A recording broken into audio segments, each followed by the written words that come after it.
The startup I want to found it is something I really love. I'm not trying to create a business that the only purpose is to make profit. You cannot just walk into the investor's room and say, hey, I'm going to pitch to you and give you money, right? You need to build the connections. You need to build your own credibilities. Welcome to the Startup DNA podcast, where we look at the human side of the startup journey. We sit down with Jac Hsieh. For those who don't know, Jac Hsieh is the founder of NunoX, a fashion tech startup based in Taipei.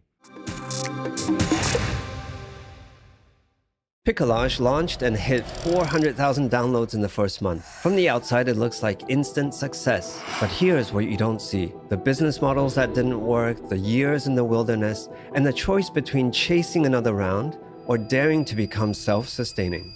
Picolage chose independence. They became profitable on their own terms. More than 10 years later, they still operate with a startup mindset.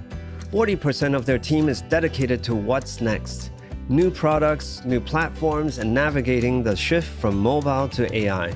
Today, Picolage has more than 300 million downloads, staying creative while keeping design simple and accessible, building products that help you celebrate life's best moments. That's the Picolage company. Learn more at picolage.com, PICCOLLAGE.com. Jac, thanks so much for joining us. Thank you, Tony. Thanks for having me here. Let's start with your startups. Now, I'm using plural. You have founded a number of different startups. Can you give us a snapshot about each of those companies, generally what they do? Most importantly, what gives you the energy and the drive to run all these companies?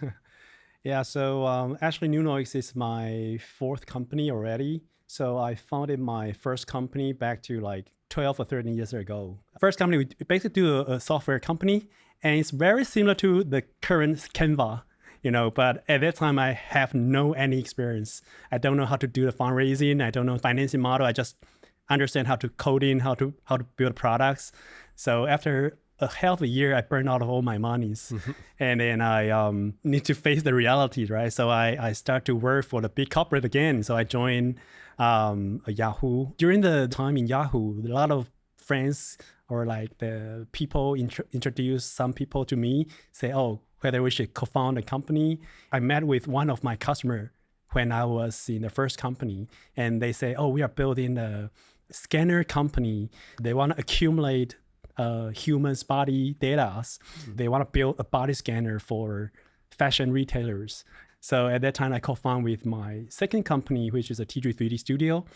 We make the body scanner for retail shop, try to fix the problem for apparel fittings, because I'm care a lot about sustainabilities. We all know that fast fashion, the fashion industry actually is very not environmental friendly. You said TG3D Studios, Yes. right? How did that evolve into the companies that came later?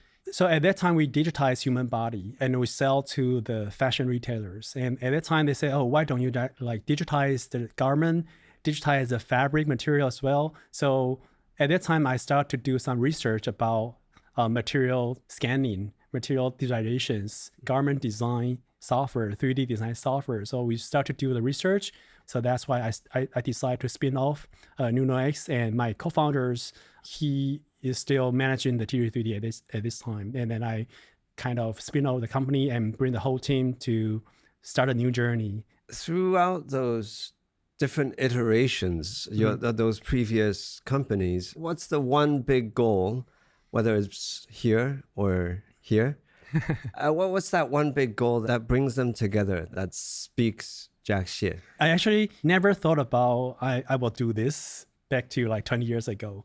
But I can say that my grandmother, my grandfather, they are all tailors. My grandfather who opened a tailor shop to make menswear, and my grandmother also have a tailor shop made for the female dress.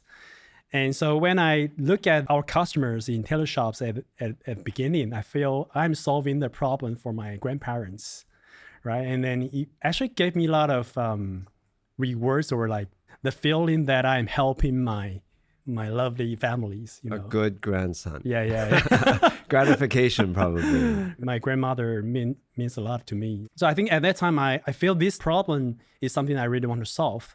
I learned coding at the beginning, but I am very, very interested in design. Not the fashion design at the beginning. I learned interior design 12 years ago. I learned woodwork design and I learned 3D software by myself. It's all nothing related to my works. It's all personal habits. But when I founded the company by myself, I realized, oh, these are all connected. I know how 3D software works. I know how to build this. I know how to apply the texture maps in the 3D software. I know what is the pros and cons if you scan the material in different ways. Yeah, and then so suddenly everything connect together. And I'm also very passionate about this topic. That's why I think helped me to keep the journey till now. People so often talk about lifelong learning, the passion that you're talking about. How were you able to sort of push through that, managing a business and learning all this new things at the same time? And that's over a number of years. Yeah.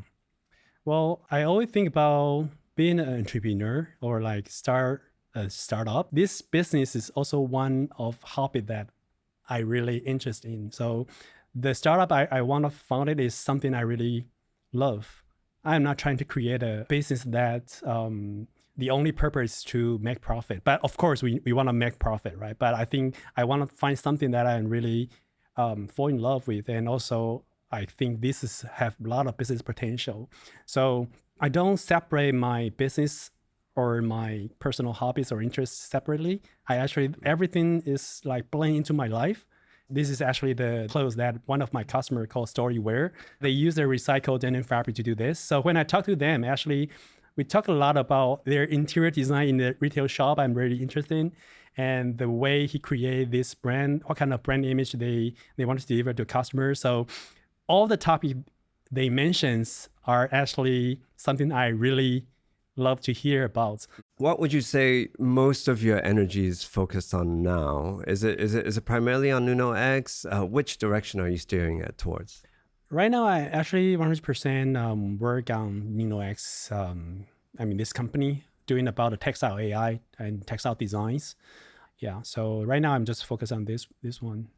Yeah. What's textile AI? I know textile. I think most people nowadays know what AI is. How do you use AI in the fashion sense? Back to the T3D time, we just do the fabric scanning. We scan the appearance of a fabric, and we can scan that very well. And then we use AI to automate the process after scanning. So scanning is not taking the photos. It's actually capture the fabric in different angles, in different lighting conditions, try to capture all the details of the textures and generate all the 3D related maps. We call the PBR maps. At that time, we just help designers. They can have very high quality texture file to apply on the 3D software. So make the garment or the objects can be very photorealistic. The reason I want to spin off this company, because I'm thinking there's more potential here, not only scanning fabric, but also because we are from Taiwan. Taiwan have a lot of impactful textile manufacturers or apparel manufacturers who are doing business with a lot of big global brands, especially for sports brands, right? And we have the manufacturer ecosystem. They are also our customers. And what if we marry the texture maps and the fabric data sets, for example, like the yarn spec, the fabric structures, all the detailed manufacture process. What if we merge these two data sets and train very unique model for the future textile designs? The reason I want to create this because I understand the current industry problem is every new seasons, the brand will ask textile manufacturer, what kind of new stuff you have? What kind of new material you have? And the material supplier, they have to generate the physical sample a year ago because they know they're going to ask us next year, right? So they need to prepare all the material a year ago.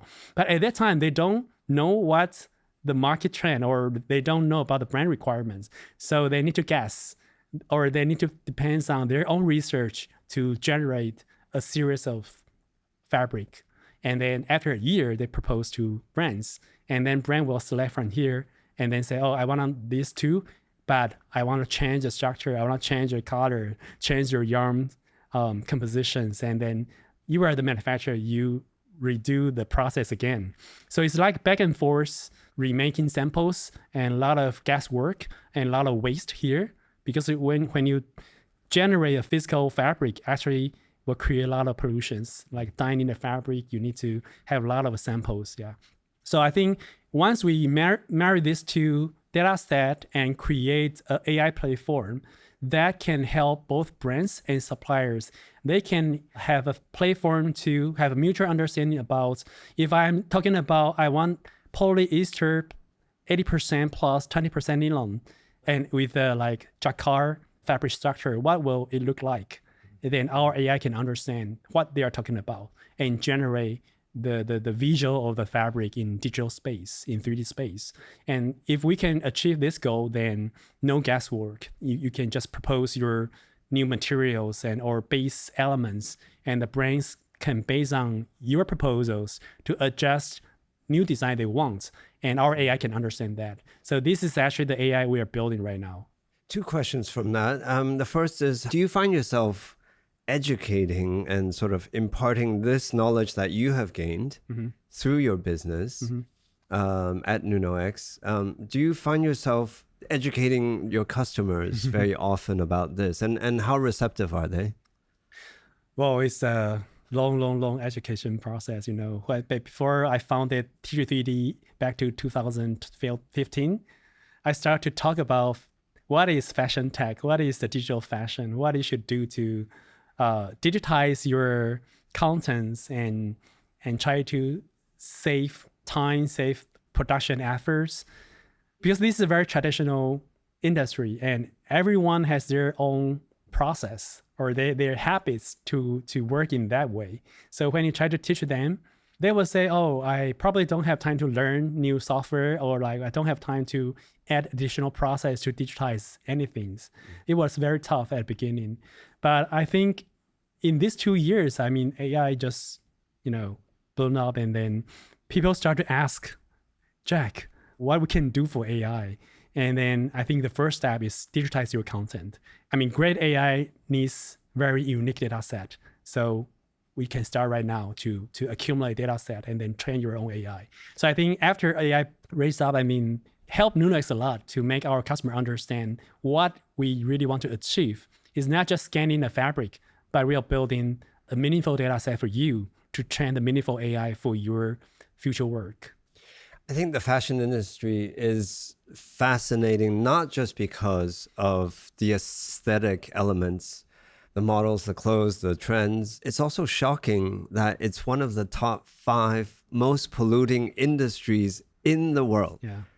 So you talked about your grandparents being tailors and how that drove you to learn something in fashion that you didn't know before, and devote many, many years to that. How close do you feel like you are to helping them make things easier, or helping others in the fashion industry to make it easier for them?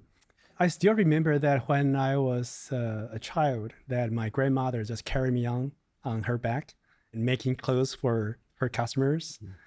It probably like spent the whole week to make a qipao. So just like I mentioned, when I look at the customers in TG3D, I feel this is something my grandmother was doing when I was a child, right? And then, but it's really time consuming, and I want to help them to grow their business. You know, if you measure your customer's body one by one and make the clothes one by one, then you can only make one qipao in a week. If we automate the process, if we use the tools, maybe you can make 10 in 1 week, right? I think the original goal for me is that I want to help them to grow their business.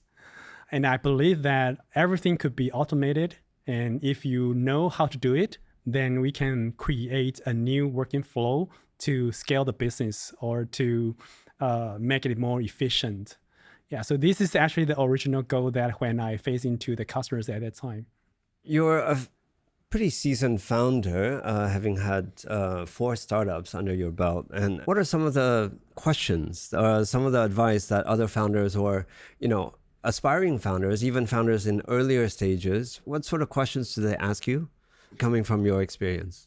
It's a lot. I mean, there's no golden rules for create a successful startup. I'm not successful either. I'm on the way, But yeah, of course, because I'm more senior. And then a lot of young entrepreneurs, they will ask, oh, how do you deal with co-founders? What is the equity will look like? How you set up a company abroad or in Taiwan, or how you manage a team, how you lead your team, how do you create a product? So my previous experience is that I know how to make a product. I know how to lead a design team or engineering team. So especially the design thinking process that I learned many years ago, right, in Silicon Valley. So I actually, most of entrepreneurs, they will ask me how to build the team, how to create the products, how to run a product, like agile product development process. So this is a typical questions. And for more mature founders, they were asking about the finance models, the equities, whether you need to set up the office in different countries. I think this kind of stuff. So I think I don't feel I am very good at everything, but I'm willing to share what I learned, or especially the bad experience I had before. Because I heard from one of my important mentors, so he told me that he won't and cannot tell me what is right, but he can tell me what will definitely wrong. So I should learn from the failure experience and try to think about, digest by myself, and try to explore the new opportunity by myself, because there's no golden rules lead you to the successful road, right? But he can share something may cause a lot of problems, so try to avoid these kind of mistakes. So I think that's also something I learned from my mentor, and also I want to share with to the other founders. I mean, the young founders. But part of what you said really requires you making mistakes yourself, right? Yeah. And that's not always easy to accept. I think people forget how difficult the startup journey is. Yeah. So I focus a lot on building the products. At the same time, I feel when we want to fundraise, we want to raise monies, you cannot just walk into the investor's room and say, hey, I'm going to pitch to you and give you money, right? You need to build the connections. You need to build your own credibilities. But at that time, we actually don't have it. So when I found it democratized in 2022, at that time, when I start to talk about, oh, we are actually TG3D and we founded this new company trying to raise money, people say, who are you? You were already in the market for 6 or 7 years, but no investor know you, because at that time we have sufficient budget. For me, raising money or pitch to the investor is not only about money, but also the connection and resources. So when I founded NunoX, from day one, I start to pitch, I start to build connection with investors, I start to join a lot of global competitions, try to get more awareness. I think this is also one of my experience I share to young entrepreneur. You start to talk about your company, you start to pitch. It's nothing related to money or raise money. It's just about telling the world what you're doing right now, and maybe there's a lot of opportunity will just come up, or you start to build your credibilities with all the investors. After a while, and then you start to say, I'm going to raise money. They already know who you are and know what's your credits and know what kind of competition you have won. The fundraising process will be much easier, I think. Investors have some of the sharpest eyes when it comes to where their money is going. Yeah. And so their portfolio companies, in that process, and also pitching, getting in front of other people who know many of these things much better than you, self-doubt, does that set in? And how often does that set in? What does that feel like when you've got to be at your best, at your strongest, in front of so many other people? Yeah, I mean, it happens every day. As a founder, I think we always challenge about ourselves, or we also think about, whether this is the right decisions. I mean, self-doubt is not a negative thing for me. It's actually something that I keep awareness about what I'm doing right now and whether I'm still on the right track, leading me to the goal that I expect at the beginnings. So it's actually try to examine myself whether my current decision is still on the right track. The reason I join different accelerators or I pitch to different investors, because I try to get more feedback from different angles as soon as possible. Because for me, it's good to hear their feedback, get the feedbacks and adjust not my products, but the way I talk about this company. Yeah, so I think I won't say self-doubt, maybe it's too strong. Maybe it's more like I keep aware of what I'm doing every day. And I keep the flexibility to adjust the directions. For NunoX, I joined Garage Plus, StarFab, AppWorks, Plug and Play. Oh, Landed. Recently, I joined the New York accelerators called Landed. Yeah. How supportive were your family members, were your friends when you started out and throughout that process? Some people have hinted or even told me the fact that the idea of a startup is somewhat controversial in Taiwan, in Asia, for sort of these Asian cultures. What's that been like for you? Has it been more supportive, more resistance, or is a mix between the two? Actually, my parents pretty worried about because I when I work in the first company, Acer, Yahoo, and then I had very good salaries. I was promoted very fast, and I can travel around the world. So, I mean, it's pretty good for me. And most of my team members back to Yahoo at that time, they are all the presidents in the Acer group right now. So they are all very successful right now. So my parents actually pretty worried about, you're not young anymore. Do you want to find a real job or something? But they understand what I'm trying to do, and they won't stop me. I think that's the biggest support already. So they don't see entrepreneurship as a real job. In fact, entrepreneurship is probably real job, 5x? Right? Yeah, but it's very interesting, you know. I mean, my mom she was an entrepreneur, actually. She founded her own bicycle shop at that time, Giant. So she is actually the biggest distributors in Taichung at that time. Oh, wow. So, for Giant. For Giant. Oh, wow. She sold like 500 bicycles a month at that time. So she's pretty good at that. She built her own POM system at that time by herself. And Sorry, then, what's POM? Like product lifecycle management. Okay. So he key in all the customers' details, all the stock information in the system. Every season, she will host a community activity, like invite all the customer back to the shop. She will like host a bicycle travels in Taichung, and then ask all the customers come back to check their bicycle for free.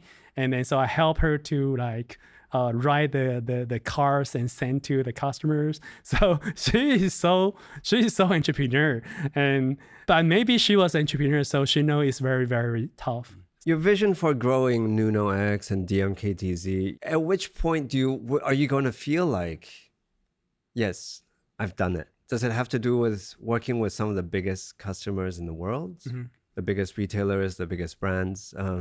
What does that look like for you? Yeah, I think this is actually a platform between brands and suppliers, right? So once there's the global brands, a well-known brand that start to use the platform to do what I expect they could do in this platform, I think that's actually a big milestone for me.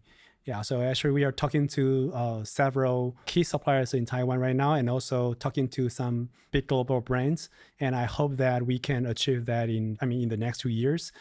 I think at that time, I think this is very meaningful to me already. I think they could really benefit from this platform.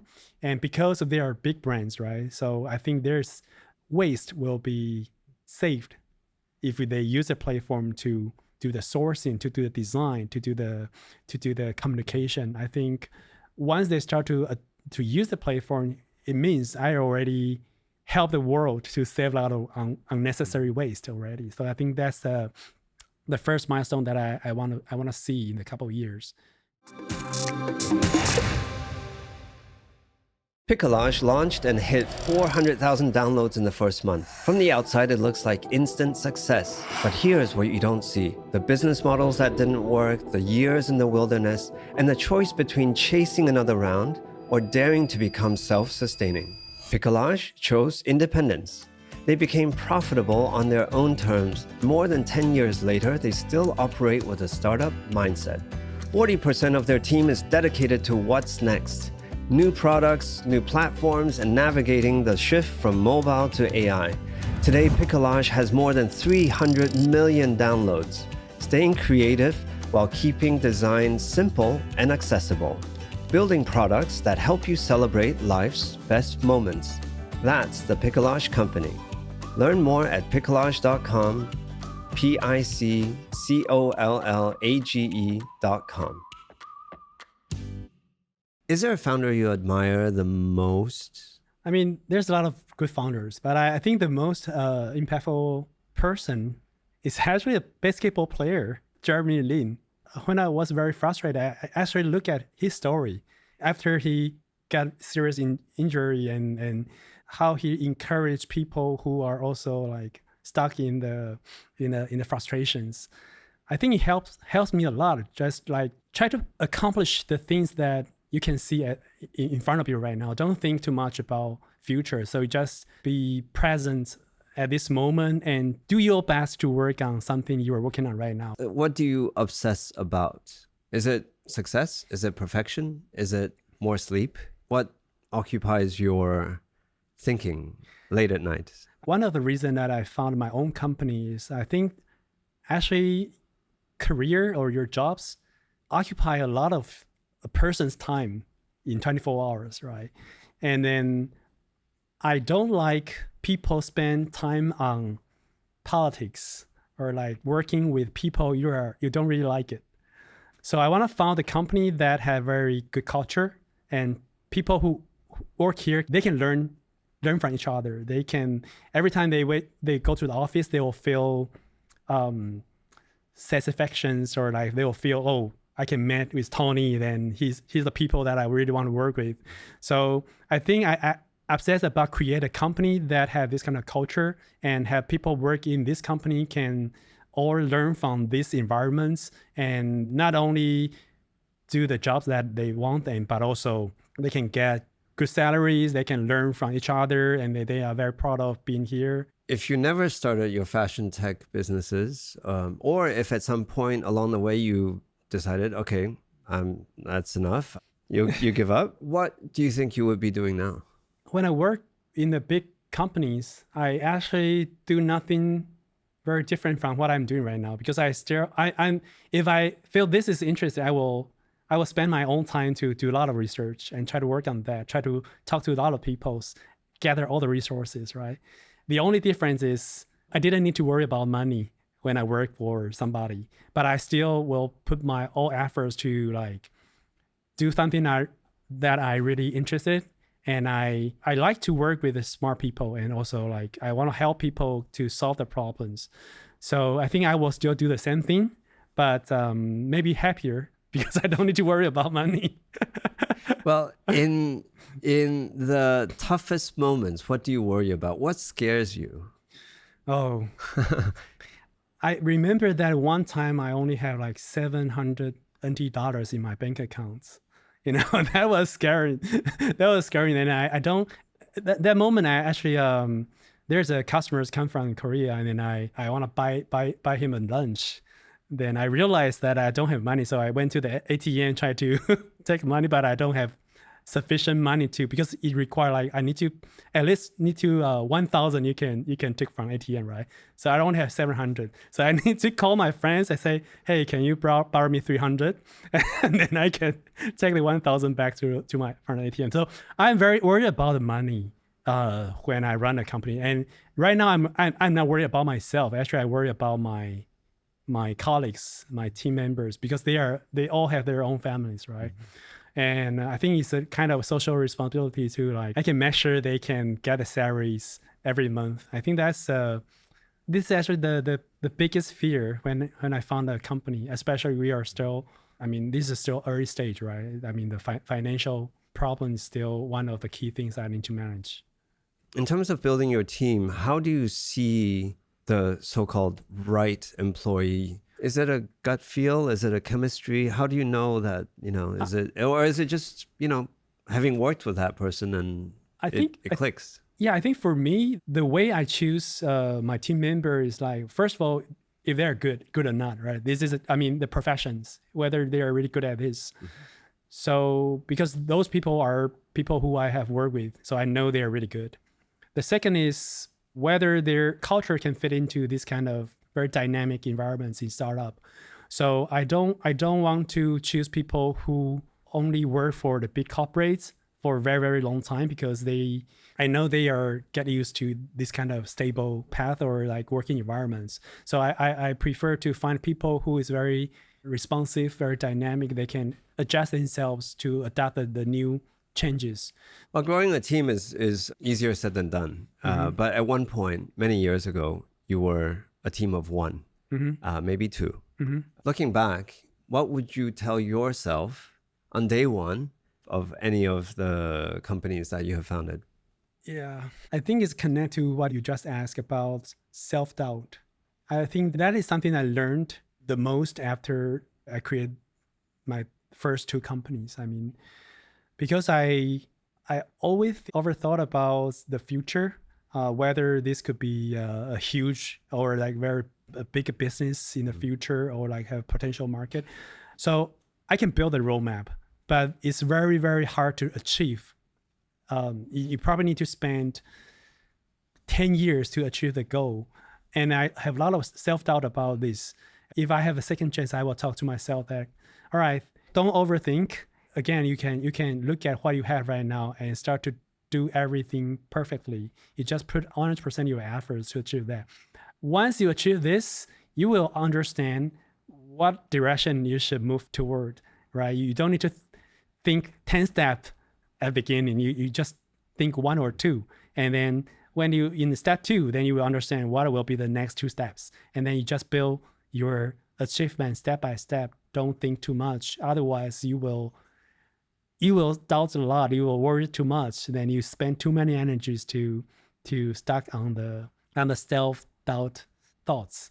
Lastly, what do you dream about? What does your ultimate dream look like? Do you think you've achieved it? You think, how close are you to that dream? This is actually the practice I did like 2 or 3 months ago. I write on my notebook and say, if I'm very, very rich or I'm very, very successful entrepreneur, what I'm going to do. So I wrote down that I want to help people who also want to found their own company. I also want to help people who need helps. And I want to spend more time with my family, my parents, my child.